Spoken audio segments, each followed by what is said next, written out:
Le port militaire d'Agadir s'est transformé en scène de simulation de catastrophes et de gestion de crise.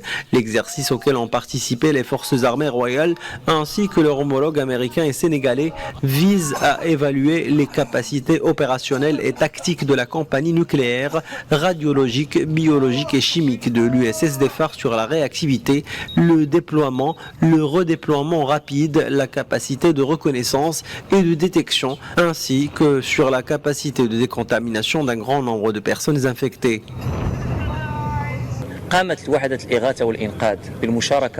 L'unité de secours et sauvetage des forces armées royales a participé à cet exercice et ce afin de jauger la compagnie nucléaire, radiologique, biologique et chimique.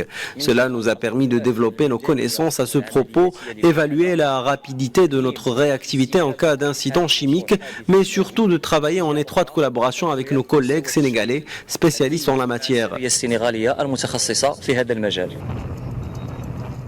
Le scénario de l'opération simulait une explosion dans un entrepôt stockant un produit chimique hautement explosif dans le port de commerce d'Agadir, qui attendait son tour pour l'exportation.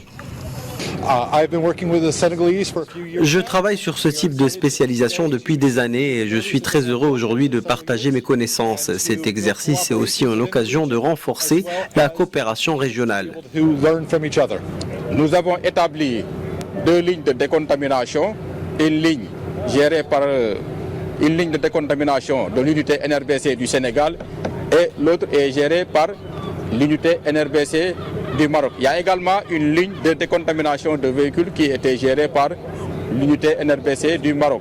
N'empêche, on a travaillé en étroite collaboration et ce qui nous a permis au bilan de prendre en charge les 29 victimes et de faire parfaitement la décontamination aussi bien de ces victimes, mais aussi la décontamination des véhicules et la prise en charge des victimes au niveau du poste médical avancé. Le 17e exercice combiné maroco-américain African Lion 2021 se poursuivra jusqu'au 18 juin 2021 dans les régions d'Agadir, Tifnit, Tantan, Mehbes, Tafraout, Ben Guerir et Knitra, impliquant de milliers de militaires multinationaux et un nombre très important de matériel terrestre.